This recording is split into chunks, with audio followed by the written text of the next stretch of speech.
Hello, कैसे हैं आप लोग? होप कि आप लोग ठीक होंगे। वेलकम टू आवर चैनल जिसका नाम है सीखो और सिखाओ। तो आज की जो हमारी वीडियो है वो हमारी पेपर 1 जिसका नाम है इंट्रोडक्शन टू डिसेबिलिटी, उसकी यूनिट 1 जिसका 1.3 आज हम लोग डिस्कस करने वाले हैं। Definition and categories of disability as per national law. इसके अंदर हम डिसेबिलिटी की कितनी कैटेगरीज हैं उसके बारे में चर्चा करेंगे और उनकी डेफिनेशन क्या है वो भी हम इस यूनिट में देखेंगे। तो आइए हम अपनी वीडियो स्टार्ट करते हैं। ओके, तो हम सबसे पहले बात करेंगे आरपीडीडब्ल्यूडी एक्ट 2016 के बारे में, जिसकी फुल फॉर्म है the right of persons with disabilities act 2026। ये एक्ट जो है 2016 में आया। इससे पहले हमारा एक्ट था पीडब्ल्यूडी एक्ट 1995 जो 1996 में लागू हुआ था, जिसके अंदर हमारी 7 डिसेबिलिटीज थी। बाद में जो है इसको रिवाइज किया गया और उसमें कुछ नई डिसेबिलिटीज को ऐड किया गया और उस एक्ट का नाम जो है क्या रखा गया, right of persons with disability act 2016। तो हम सबसे पहले इसी एक्ट के बारे में बात करेंगे कि ये एक्ट क्या है, इसके अंदर कितनी डिसेबिलिटीज हैं और कौन कौन सी डिसेबिलिटीज हैं। तो ये जो हमारा एक्ट है ये आता है ministry of social justice and empowerment के अंदर, और ये जो एक्ट है इसने जगह ली है कौन से एक्ट की, पीडब्ल्यूडी एक्ट 1995 की। और ये जो एक्ट है 2016 में बन गया था, लेकिन जो लागू हुआ वो हुआ 15 जून 2017 में। ठीक है, तो ये बात आप याद रखिएगा। 2016 जो है इस एक्ट के अंदर लिखा होता है the right of persons with disability act 2016, लेकिन ये लागू कब हुआ था, 2017 में जून के महीने में 15 तारीख को। ठीक है, तो इस एक्ट के अंदर क्या है, पहले जो हमारा एक्ट था पीडब्ल्यूडी उसमें 7 डिसेबिलिटीज थी। उसको जब रिवाइज किया गया उसके अंदर 14 डिसेबिलिटीज को और ऐड कर दिया गया और बाद में ये डिसेबिलिटीज बन गई 21 यानी 21। तो हम इसके अंदर 21 डिसेबिलिटीज के बारे में पता करेंगे, जानेंगे। ओके ओके, सो जो हमारा पीडब्ल्यूडी एक्ट था पहले हम इसके बारे में ही बात कर लेते हैं। इसमें कितनी डिसेबिलिटीज थी, पीडब्ल्यूडी एक्ट 1995 में 7 डिसेबिलिटीज थी, 7, जिसके नाम आप यहाँ पे देख सकते हैं। एक बार आप देख लीजिए अच्छे से। तो देखिए कभी कभी एग्जाम में इसके बारे में भी पूछ लेते हैं पीडब्ल्यूडी एक्ट में कितनी डिसेबिलिटीज थी, तो 7 डिसेबिलिटी थी। ये मोटी मोटी 7 डिसेबिलिटीज हैं जिसे आप अच्छे से लर्न कर सकते हैं और लिख भी सकते हैं।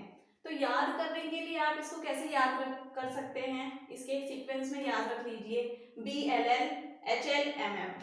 तो बी से हमारा ब्लाइंडनेस, लो से लो विजन, और इसी तरीके से हमारी 7 डिसेबिलिटीज हैं। और जो हमारा एक्ट था पीडब्ल्यूडी एक्ट, इसको जो है दोबारा लागू किया गया इसमें कुछ चेंजेस करके, जिस एक्ट को हम बोलने लगे अब आरपीडब्ल्यूडी एक्ट 2016। ठीक है, और जो लागू कब हुआ अभी मैंने पीछे बताया था 2017 में, 2017 में। तो अब हम बात करेंगे वो 21 डिसेबिलिटीज, वो विकलांगताएं, वो दिव्यांगताएं वो क्या हैं जो आरपीडब्ल्यूडी एक्ट 2016 में जोड़ी गई हैं और हैं। तो सबसे पहले जो है देखिए पिक्चर जो है आपको इतनी क्लियर नहीं होगी, इसकी फोटो ऐसे ही थी, मैं आपको रीड करके बता दूंगी क्या है इसके अंदर। तो जो पहली डिसेबिलिटी है वो है लोकोमोटर डिसेबिलिटी, चलन दिव्यांगता। चलन नाम से ही आपको समझ आ रहा होगा, चलने फिरने में जो कठिनाई आती है या जो समस्याएं होती है उससे रिलेटेड जो हमारी डिसेबिलिटी है उसे बोलेंगे चलन दिव्यांगता।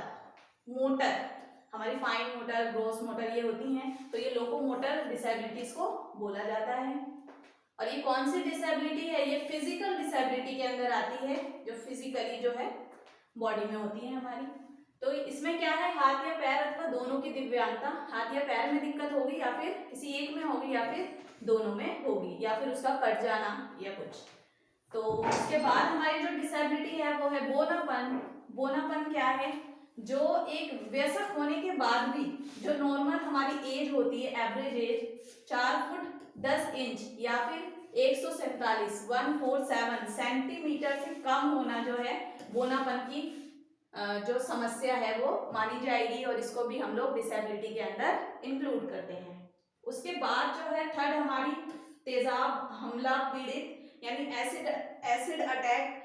तो किसी भी लेडी या किसी भी बॉय के ऊपर कोई एसिड अटैक होता है तो वो भी डिसेबिलिटी की श्रेणी में उसको माना जाएगा।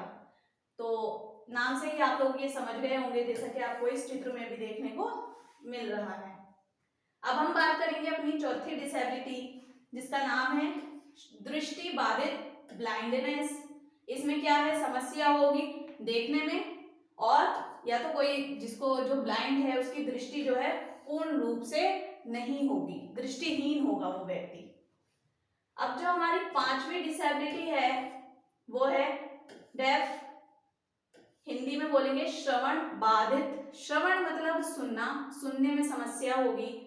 दोनों कानों में 70 डेसिबल श्रवण क्षति, दोनों कानों में क्षति होगी, सुनने में समस्या होगी। और डेसिबल कितना लिया गया है इसके अंदर? 70। तो ये चीज आपको याद रखनी होगी, ये मेन पॉइंट है। एक नंबर के क्वेश्चन में ऐसी चीजें पूछने को आपको मिल जाती हैं। अब हम बात करेंगे हमारी छठी डिसेबिलिटी जिसका नाम है हार्ड ऑफ हेयरिंग, कम या फिर ऊंचा सुनना। हेयरिंग है लेकिन हार्ड ऑफ हेयरिंग यानी सुनने में समस्या है और वो समस्या या तो वो कम सुनता होगा या फिर ऊंचा सुनता होगा। और इसमें क्या दिया गया है रेशो? 60 से 70 डेसिबल की क्षति होगी कानों में, दोनों कानों में। ठीक है। और ये जो है हमारी एसिड अटैक, ये भी हमारी फिजिकल डिसेबिलिटी के अंदर आता है। और ये हमारा दृष्टिहीन, ये भी फिजिकल यानी फिजिकल रूप से जो हमारे अंदर डिसेबिलिटी है वो इसके अंदर इंक्लूड किया जाएगा। अब हम बात करेंगे अपने इसके आगे की डिसेबिलिटी के बारे में। अभी हमने 6 डिसेबिलिटी के बारे में चर्चा की है। अब हम बात करते हैं, अब हम बात करेंगे 7वीं डिसेबिलिटी जिसका नाम है कुष्ठ रोग से मुक्त, लेप्रोसी कर्ड, जिसके अंदर क्या समस्या आती है? हाथ या पैर या उंगलियों में वियुक्ति, टेढ़ापन। हाथ या पैर की उंगलियों में टेढ़ापन आने लगता है और शरीर की त्वचा पर कुछ अजीब से धब्बे आपको देखने को मिल सकते हैं। तो ये इस डिसेबिलिटी की पहचान है और ये भी एक फिजिकल डिसेबिलिटी है। उसके बाद है हमारी 8वीं डिसेबिलिटी जिसका नाम है बौद्धिक दिव्यांगता, जो हमारे दिमाग से रिलेटेड है, हमारे ब्रेन से। इंटेलेक्चुअल डिसेबिलिटी यानी हमारे दिमाग से रिलेटेड जो जो एक्टिविटीज होती हैं बच्चे को या उस पर्सन को, उस चीज में कठिनाई आएगी। बौद्धिक कार्य करने में एवं अनुकूल व्यवहार में उसके कमी होगी। अब हम बात करते हैं हमारी 9वीं डिसेबिलिटी जिसका नाम है मेंटल इलनेस, मानसिक रुग्णता।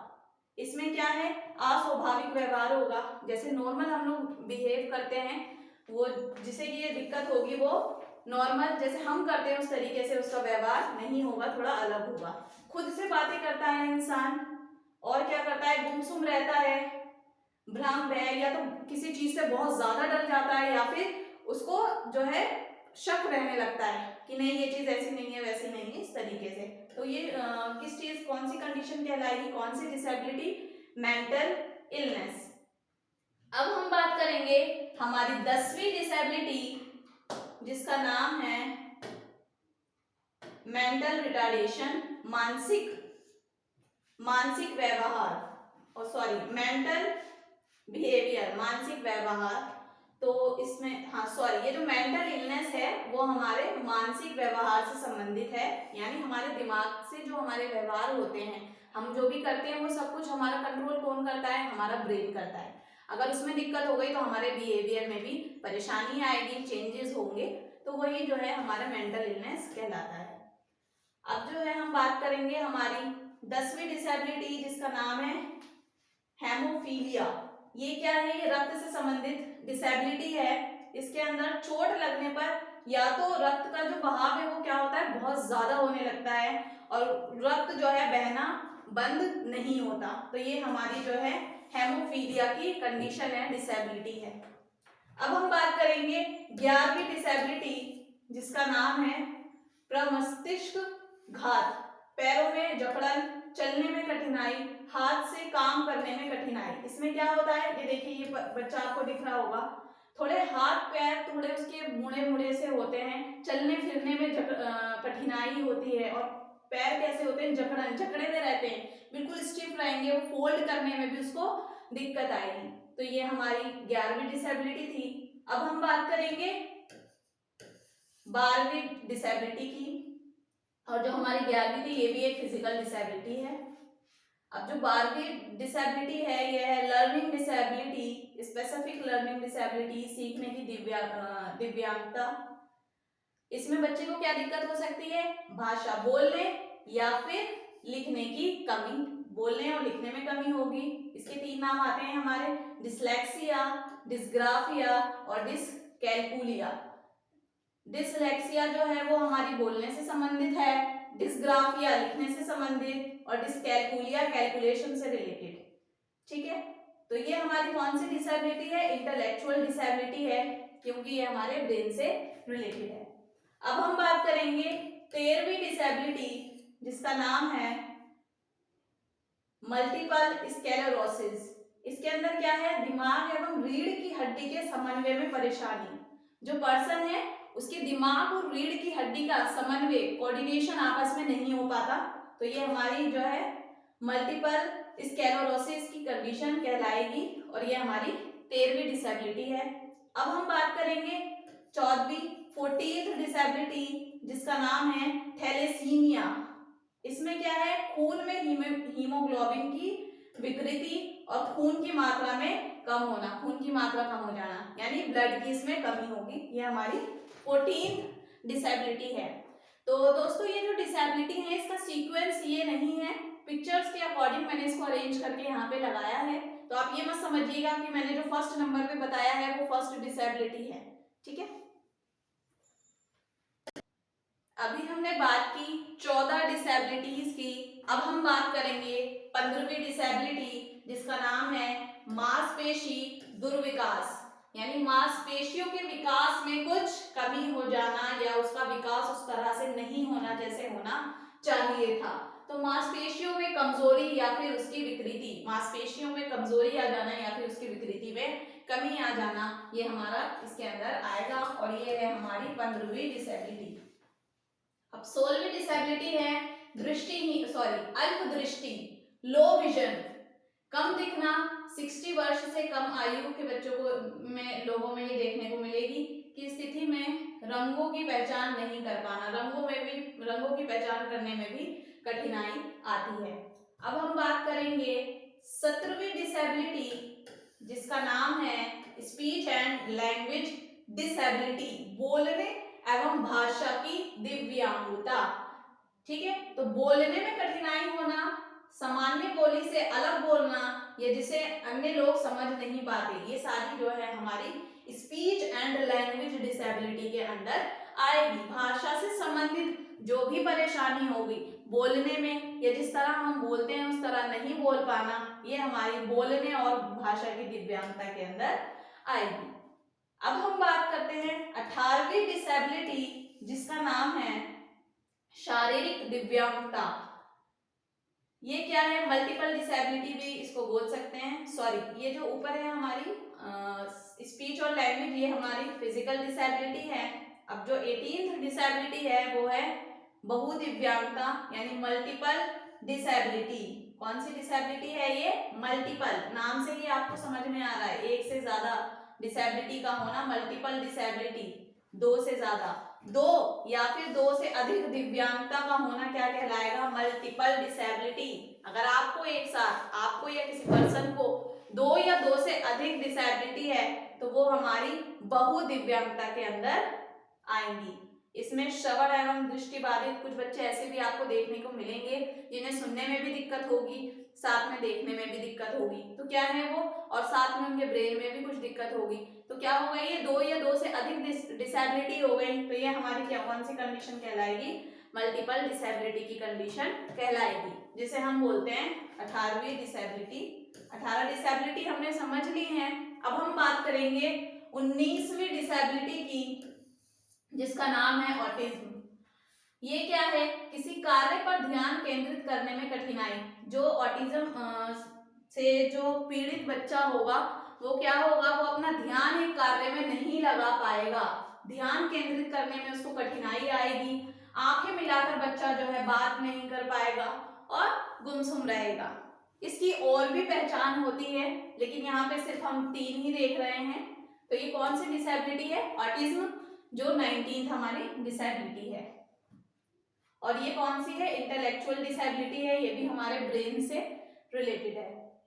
अब हम बात करेंगे हमारी 20वीं डिसेबिलिटी, जिसका नाम है पार्किंसंस डिसीज।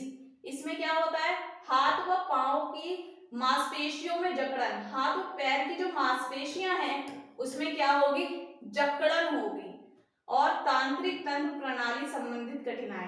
तो इसमें मांसपेशियों से रिलेटेड ही आपको समस्या आएगी, और ये हमारी 20वीं डिसेबिलिटी है। अब हम बात करेंगे 21वीं डिसेबिलिटी, जिसका नाम है सिकल कोशिका रोग। खून की अत्यधिक कमी, खून की कमी है लेकिन बहुत ज्यादा, खून की कमी से शरीर के अंग खराब होने लगते हैं, खून की कमी से शरीर के अंगों में खराबी आने लगती है, ये हमारी 21वीं डिसेबिलिटी है। तो मैंने अभी आपको 21 डिसेबिलिटी के बारे में बता दिया है। होप कि आपको ये सारी डिसेबिलिटी अच्छे से क्लियर हो गई होंगी। अभी हमने बात की आरपीडीडब्ल्यू एक्ट के अंदर कितनी डिसेबिलिटी आती हैं, 21 डिसेबिलिटीज, जिनके बारे में हमने एक एक करके चर्चा की, उनके बारे में पढ़ा। अब हम देखेंगे कि और कौन कौन से पॉइंट्स हैं जो इस एक्ट के अंदर आते हैं। तो ये एक्ट क्या कहता है कि कोई भी ऐसी जगह, public building, hospital, modes of transport या कोई स्टेशन, पब्लिक प्लेस पर, जो पब्लिक प्लेस जो होगा वो कैसा होगा, डिसेबल्ड फ्रेंडली होगा। आपने देखा होगा मेट्रो में टेक्टाइल पाथ बना होता है हमारे वीआई पर्सन के लिए, है ना। और आप मेट्रो में ये भी देखेंगे 2% जो है, कुछ सीट्स जो है सिर्फ फिक्स्ड कर दी गई हैं, वहां पे वही पर्सन बैठेंगे, आप लोग नहीं बैठ सकते। तो ये क्या है, अब ये चेंजेस होने शुरू हो गए हैं, और उसे हम क्या बोलेंगे, डिसेबल्ड फ्रेंडली एनवायरमेंट है वो हमारा। आप लोग बसेस में भी देखेंगे, उनके पास बन जाते हैं, डिसेबिलिटी सर्टिफिकेट बनता है, उनको उसके बेनिफिट्स मिलने लगते हैं। तो ये सारी चीजें हमारी डिसेबिलिटी फ्रेंडली में, डिसेबल्ड फ्रेंडली के अंदर आएंगी। और सेकंड चीज क्या है, increase in reservation in government jobs from 3% to 4%। पहले 3 था, अभी वो 4 हो गया है। वो रेशो जो था, वो भी परसेंटेज जो था वो अब इंक्रीज हो गया है, उनको गवर्नमेंट जॉब मिलने में भी थोड़ी आसानी हो गई है। और उसके बाद क्या है, जो भी प्रोविजन उनको मिले हैं इस एक्ट के अंदर, अगर कोई उनके अधिकारों का हनन करता है तो उनके पास राइट है कि वो जाके उस पर केस करे, और जो है उसको उसके अनुसार ही दंड भी मिलेगा। और उसके बाद फुल एंड इफेक्टिव पार्टिसिपेशन, मतलब उनका हमारी सोसाइटी में पार्टिसिपेशन भी होना चाहिए, एंड इंक्लूजन इन सोसाइटी, और सोसाइटी में उनका इंक्लूजन होना चाहिए। अब हम बात करेंगे प्रोटेक्शन फ्रॉम ह्यूमन ट्रीटमेंट, और जो है इस आरपीडीडब्ल्यू एक्ट के अंदर उनको किस चीज से प्रोटेक्शन मिला है, इन ह्यूमन ट्रीटमेंट, वो व्यवहार जो सामान्य रूप से एक सामान्य पर्सन के साथ आप करते हैं, वो आप उनके साथ ना करके कोई दूसरा उनके साथ दुर्व्यवहार करना, वो जो है इस चीज से उनको क्या मिला है, प्रोटेक्शन मिला है, कोई उनको इस तरीके से ट्रीट नहीं कर सकता। तो अभी हमने बात की 1.3 की इंट्रोडक्शन टू डिसेबिलिटी यूनिट 1 में से, जिसके अंदर हमने आरपीडीडब्ल्यूडी एक्ट जिस 2016 के बारे में हमने बात की, जो 2016 में बन गया था और लागू हुआ था 2017, और डेट क्या थी, 15 जून। इसके बारे में हमने पढ़ लिया। अब हम देखेंगे इसी यूनिट का अगला पार्ट 1.4